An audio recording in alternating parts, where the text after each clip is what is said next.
Welcome to the Quarter Life Lessons Podcast, a show on the many relatable lessons learned to and through the journey of adulthood. I'm Stephanie.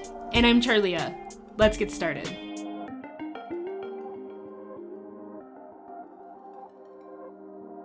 For this week's episode, we will discuss rest and recovery, the difference between the two, and how they can both be incorporated into daily life. Okay, CharLea, where did this lesson come from? Yeah, so I talked about this a little bit in my intro episode, so there'll be a little bit of an overlap. But long story short, I started working from really young, and that paired with, I really had like a hustle and drive attitude. I really started to just continue to do things with no break. I didn't really take a full break until March of 2023. And the reason for that was because I was getting sick back to back for like a whole year. I was in urgent care like every other month. And it was for tonsillitis, like tonsillitis and a cold, over and over and over again. So in March of 2023, I ended up getting my tonsils out. And that honestly was the first time since a high school summer that I had an official break. Wow. It just really kind of changed my perspective because I had no other choice but to sit there and recover for 2 weeks. It definitely made me just sit in my thoughts, and that had not been done in years, at least for not that amount of time. Do you think that you were staying busy to hide from anything or run from anything? I think when I was younger, it definitely served a purpose because I was for sure dealing with depression and anxiety that went undiagnosed for a while. I don't know, like I really always felt like I had to be busy. I think it's a part of the perfectionism as well that I kind of struggle with, like having to be busy, having to be productive. And if not, like what's the next best thing? Or like how can I get to my next step? Very much so an ambitious kid. It's just so interesting to think about personal drive as a detriment if it's not balanced with rest, recovery, self-care. I think that's like a modern thing. You mentioned perfectionism, and I think that's kind of a newer thing for people to hold up the mirror a little bit as well. And so I just think this conversation is so warranted. I would say sometimes I will see people not doing their best, and that maybe comes out a little judgmental, but people who are really close to you, maybe they could be doing more, or you want the best for them, and so you want to see them doing their best. Right. And so sometimes in my personal relationships, it can come out that I'm projecting my drive onto other people, which is also not healthy. So then maybe that creates some judgment, some criticism, or some superiority. So it can really show up in really interesting place in your life, even if you're not giving yourself that break, and maybe you're feeling like somebody is going to see you taking a break and have those thoughts about you, and you don't want that. It's so important to sit in this conversation and see where the landmines are, ask yourself good questions, and be intentional, because I think a lot of people get lost in this. Oh my gosh, yes, Stephanie. Because you had brought up the ambition being a detriment, and I feel like, being a leader in basically every role that I had, it definitely became a part of my identity to either make it look like everything was put together, or just look like I was getting a bunch of things done, or having one of the highest grades in the class. I know that it definitely bled into college because I was switching my major, or like switching what I wanted, like with my like life outcome, because I put a lot of pressure on how it would look if I switched, or like how it would look if I did something that wasn't like a hard science, or something that may not make me money straight out the gate, like day 2 after graduating. I have a full-time career. I definitely wanted that. I wanted that persona because I had made it a part of my identity. I guess I didn't know who I was, so I had to make an identity in some way, and I definitely think I did that by not taking a lot of breaks. Yeah, which is so interesting because when you think about spaces you need to be for self exploration or for creativity, usually those are open spaces, right? Like not busy spaces, not confined spaces. Creativity happens on a blank canvas. Right. And you were packing all of this in. And I totally agree. I can hear your thoughts, and I'm thinking back to life events of my own and thinking, oh my gosh, like what an important thing to sit down and think through and help it inform your next steps. Right. Or your next set of choices. Exactly. Not to regret the past or be super critical of the past. Like, that's not productive. But to think about what the next steps are. Right. And how could you have found that identity in the midst of trying to meet expectations? Right. And I don't know that... I think that's definitely another lesson that we'll get into on another episode. But yeah, expectations was something I feel like I had to grieve. Other people's expectations or your own? My own expectations of myself and the expectations that I had of other people. Yeah, we'll definitely get into that on another episode, but I think you're 100% right. Like, when we make things a part of our identity, it seems like there's kind of like no way out of that. And it's because of just the amount of pressure that you put on yourself to keep whatever that identity up. I also think it's important to share that in most cases, again, especially since you didn't have a bunch of time to do this thinking, some of that stuff's subconscious. Right. Obviously, the choices to stay busy, to stay productive, to not make rest, like those were conscious actions and choices. But I'm CharLea and I'm taking this on as my identity was subconscious. Oh, yeah, 1,000%. Yeah, so interesting.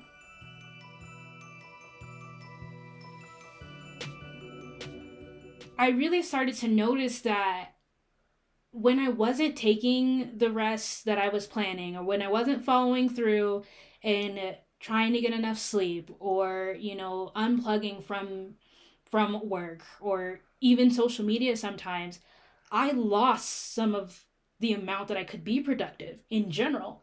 So I just found that interesting when you were mentioning the need to feel that and make it a part of your identity. Like, it really, I started to get upset with myself when I couldn't be more productive and I didn't necessarily know why. Yeah, I think it's really interesting when you're living in this environment of where we almost glorify productivity, and you mentioned perfectionism, or when it is a part of your identity subconsciously and you're making all these choices in that hustle, you can start to quickly resent the people and get angry or feel like, why aren't people acting the way I'm acting? Why am I being treated? I work hard. Why am I being treated like people who take all the rest in the world? And that can lead to resentment when the expectation or the expectation of your boss or your team isn't that you will sacrifice your personal health and balance. It's just that you did that. You went ahead and did that, and then you're maybe feeling a little upset or, like I said, resentful that people don't know how hard you work, or you work harder than everyone else. Why aren't you paid more or treated better or what have you?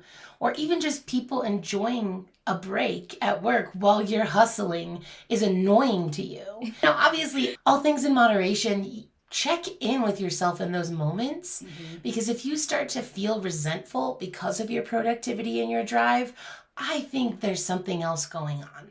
Yeah.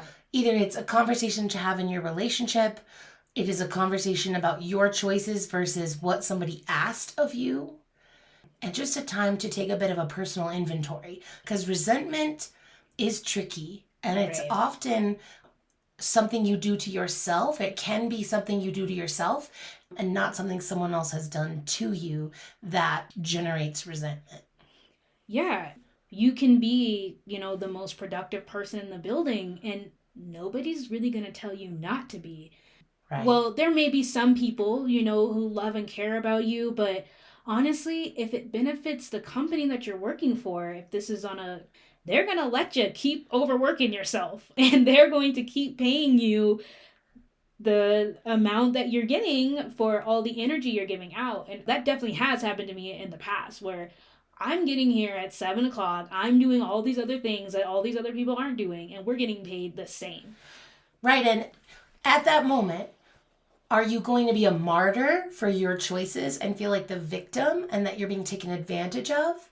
Or are you going to do a self-inventory and maybe change some of your choices to where you're having a more work-life balance or a more balanced attitude or method? And to be honest with you, at some point, if we're talking about energy is going to run out. Yes. It's not a never-ending supply. I think it's so important to remember that you may be sprinting today while everyone else is doing the turtle pace, but you're going to slow down. And what if when you slow down, they're hitting their stride? I'm not saying compare yourself to other people by any means. I'm just saying when you're taking a bit of an environmental scan of the situations you're in professionally, or if you've overcommitted and it's more like in the situations you're in professionally, or if it's volunteer work and you've made those commitments, try to find a balance and look around, look at what you've obligated yourself to do, and be conscious that rest and recovery have to be a part of it. And notice body signals, emotional signals, all of this stuff, personal relationship signals, all of that's going to help you come to a place where you're getting the right balance. I think what I'm hearing from that is that there is a level of responsibility that we have to ourselves for the amount of rest versus recovery or what have you, just the amount of rest, period. Not only that we need to make it through the day, but how much rest do we need to be thrivers? How much rest do we need to actually be quote unquote productive? Right. The other thing you can take inventory of is, am I being fully present and productive, or am I just being busy? Yeah. Because work product in those two environments, depending on what you do, is different. If you're in construction and you're there and you're being productive, but you're not taking the safety precautions, that may feel productive and you're getting stuff done, but you're taking big risks. Right. If you work in content development and you're fully present and balanced and you're coming in hot with the best ideas, you're just really feeling prepared for the day and your work product is on point. Mm-hmm. That's different than if you're exhausted from staying up late all night strategizing what you're going to do the next day. You can tell on the quality of your work product. So there are lots of things that can be the result of not giving yourself the right balance of rest, recovery, and productivity. And it really is a balance. And don't let yourself make a commitment and then sabotage yourself. I know that could be a whole other topic. We'll get into that in a different way, but check yourself for self-sabotage. And you said this is a responsibility. We really have to start thinking about that and what that means when something's a responsibility. As an adult, I'm responsible for a lot, or we're responsible for a lot. Add striking a balance of productivity and rest to that list. Yeah. It's really important.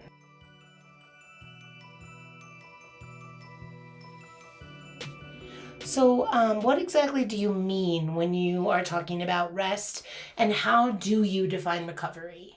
Rest and recovery are two completely different things, and I think we use them interchangeably, and I think that's false. I think that they definitely need to be recognized as two different entities, because recovering, and I believe this is from Webster, is being in the process of overcoming a disorder or shortcoming. So like recovering from a cold. But in that sense, like you were already sick, so you're working to get better. So you never really rested, you only recovered. I see. Yeah, and you know, on the other hand, there is several definitions of rest, and there's a lot that we need to take into account when discussing rest. While I state the definitions, I do challenge you listeners to reflect on how many forms of rest are being incorporated into your life realistically. Merriam-Webster's dictionary definitions state that rest includes the following. It says repose, and then comma, sleep. Specifically, a bodily state characterized by minimal function and metabolic activities, freedom from activity or labor, a state of motionlessness or inactivity, the repose of death, but we're not talking about dying here. Our obvious discussion is about focusing on thriving, so we'll go ahead and omit that one for our reflection. But also, rest has a specific definition stating that it is peace of mind or spirit, and a rhythmic silence in music. So overall, really when I'm comparing rest and recovery, when I think about it, all those times that I was getting sick, I still wasn't resting, even if I had to, was forced to take a day off, or even if I, was taking more medications or limiting my hours or changing things up, it was only to recover from the sickness. And I felt like my body kept doing it because I never got the rest. So yeah, I would say that was my biggest takeaway just from learning the difference between rest and recovery and noticing that I was not getting both. And for a really long time, whether it was lack of sleep or lack of mental rest, it just wasn't enough for my body to function well. So, Steph, I want to, pose this question to you. Do you feel like you know when your body is telling you you need more rest?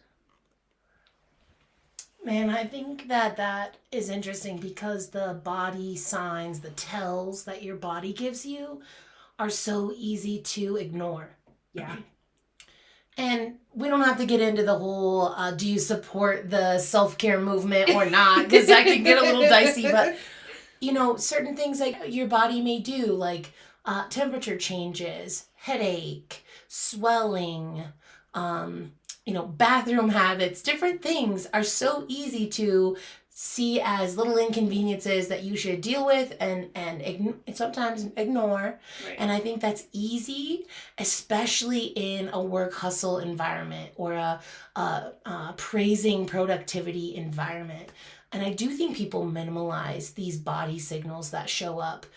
I think more often someone that's super productive, and I guess even just for me, is when I'm overcommitted, then my friends and family tell me, I miss you, or I don't have time with you. Those ones I pay more attention to. But even then, vulnerably, I guess it is hard for me to hear those things too and change my ways. Right. So, man. And maybe as you get older, you're paying a bit more attention. And certainly once you're aware, right? This conversation, other conversations I've had recently, once you're aware and you kind of, the problem or admit there's a problem, you can start to make those intentional steps to change or to at least know why maybe these things are happening. Or even if it doesn't make your choice change, you still stay committed or stay busy, at least you're aware of that choice rather than feeling like maybe the victim of that choice. Yeah. I think awareness is important. Yeah, oftentimes when I felt sick coming on or something like that, instead of being oh, maybe I should go to bed early tonight, maybe I'm doing too much. No, I'm gonna pop a Zicam. Right. And try to get through the day. Right. Everyone's like, get your vitamin C, get your vitamin C. Right? That doesn't necessarily help when you're already sick. Exactly. So yeah, and if I understood you correctly, you had said a lot of your signals for needing more rest were external. Mm-hmm. Can you elaborate on that a little bit? External meaning my physical body, symptoms? External meaning it didn't come from you. You didn't take that signal from your body. You took it from outside signals. So you said, your family. Yeah, I think it's a secondary thing because you mentioned, the internal, more intimate signals we can minimalize. Mm-hmm. Take a ibuprofen, take a Zicam, go, maybe you have a headache because you didn't drink enough water. You can kind of see them as symptoms, but they're mitigated. Right. When someone you love tells you you're too busy or I don't fit into your life, or you disappoint someone who wanted to invite you to something that you just didn't quite fit in, I think and I'm not sure exactly why, but me personally put more weight on if I've hurt someone or made someone feel like I didn't show up for them. Mm-hmm. That feels more important for me to solve by slowing down and making different choices than having a headache. Yeah. But I don't know why that is. People pleaser? I don't know. Enneagram 3? I don't know. Right. And it does just differ from person to person. And I feel like if there is somebody telling you or expressing something similar to that, it depends on who it is. Right. We all have priorities. We all have things that we're trying to deal with and trying to fit in everybody. It's definitely difficult, but it definitely would carry different weight if it was like your spouse, your kid. What about you, CharLea? What signals, you mentioned getting sick, but have you learned any signals other than being sick? Like, what are the initial triggers? A lot of times I would work through the day and just not take breaks at all. And I was I was prideful of that. I was like, I'm so productive. I don't even need a break. Like, no, you go ahead on your break. I'm good. I'm just going to keep working. Yeah, totally. Yes. And, really, when I start to get bored very quickly of the work, not only because sometimes I get so productive and it gets so efficient that, like, I'm done hours early. And so I'm just sitting here, I'm bored. I feel like I need more to do, but it's taking other people the same amount of time, like it did when I started. And yes, like in some way that's productivity, that's efficiency, and that's great in an employee like world mindset. But when that happens, I take on more. And I'm like, oh, just give me more products. Just give me more products. Just give me more products. And I'm not noticing a lot of the times that boredom, I don't necessarily know is boredom or it's just like I'm starting to lag. I almost feel like I'm being less productive almost involuntarily. And I feel like that's another signal that my body is like, when's the last time you took a lunch break? When was the last time? You don't have to get here early and stay late. Like, you don't have to do that. That's not a requirement. Or honestly, just for the most recent job that I had, I definitely had to learn to like turn the work phone off. Right. Because if not, I'm just the type of person that, oh, I heard an email.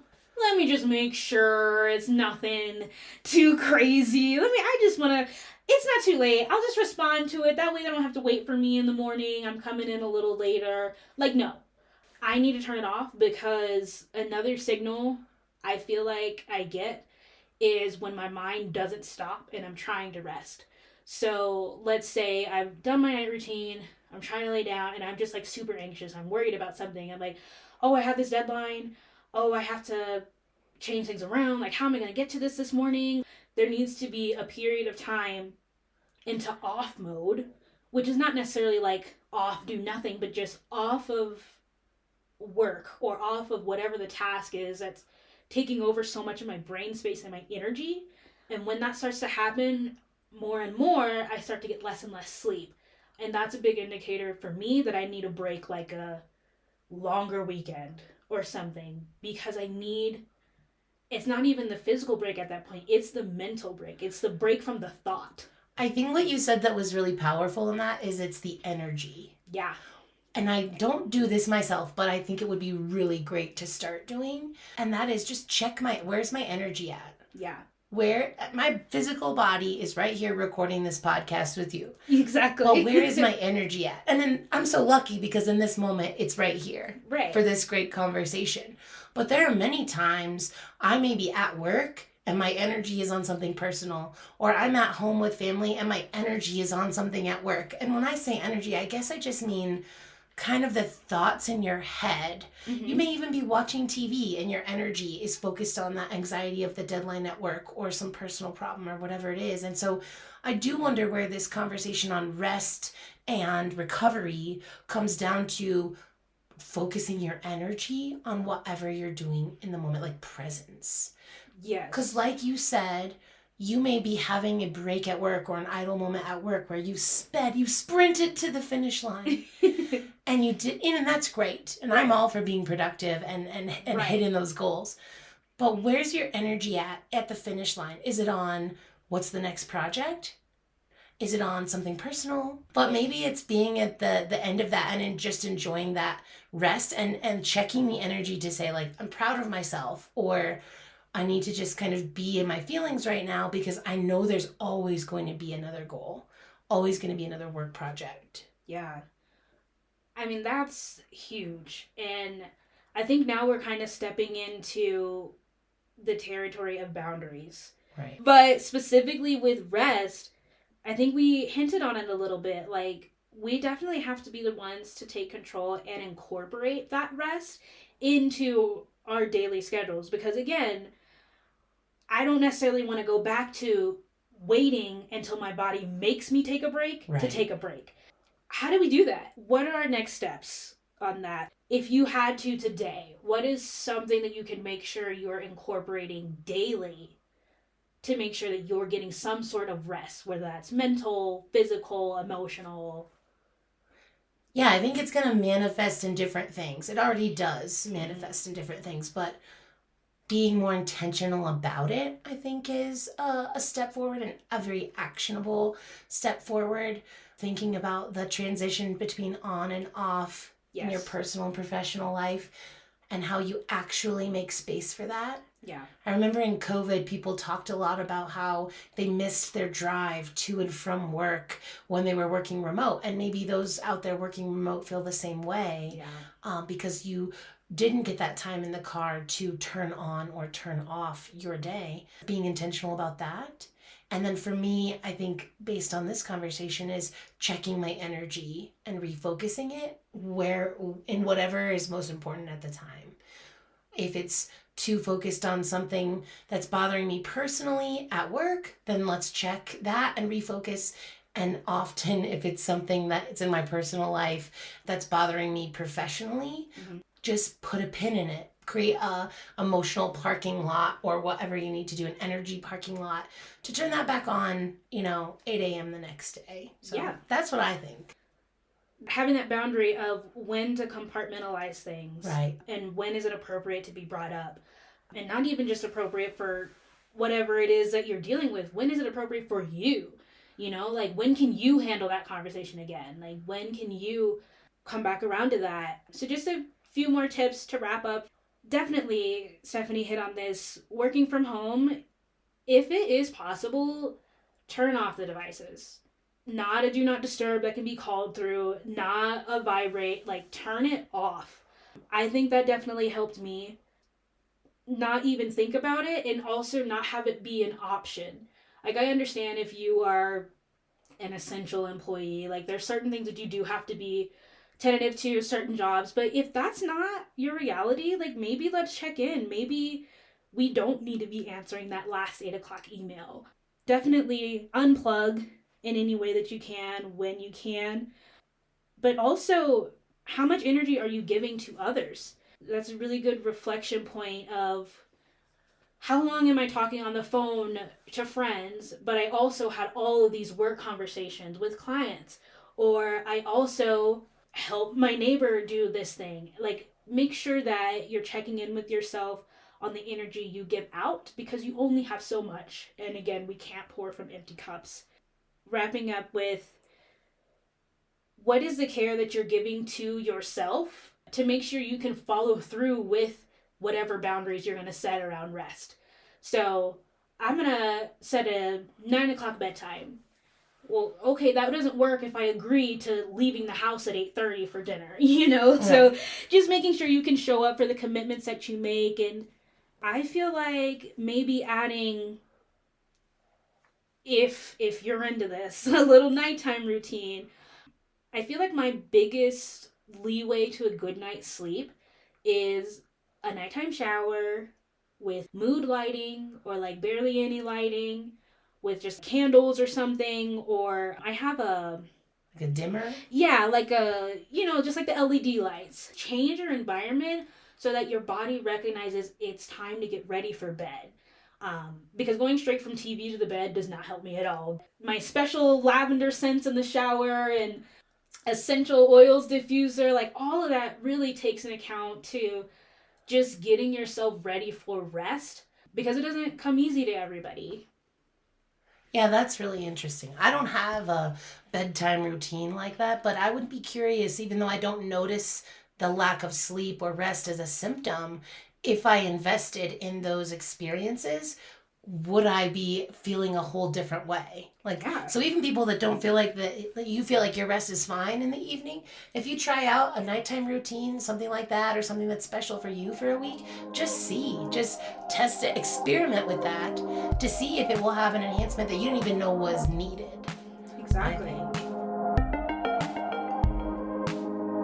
As always, the conversation does not end here. We want to know your thoughts on these topics. Join us on Instagram at quarterlifepod to share your perspective and continue the conversations to thrive.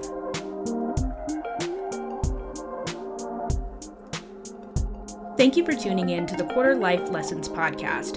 Find our new episodes bi-weekly on Spotify, Apple Podcast, YouTube, or our Buzzsprout website.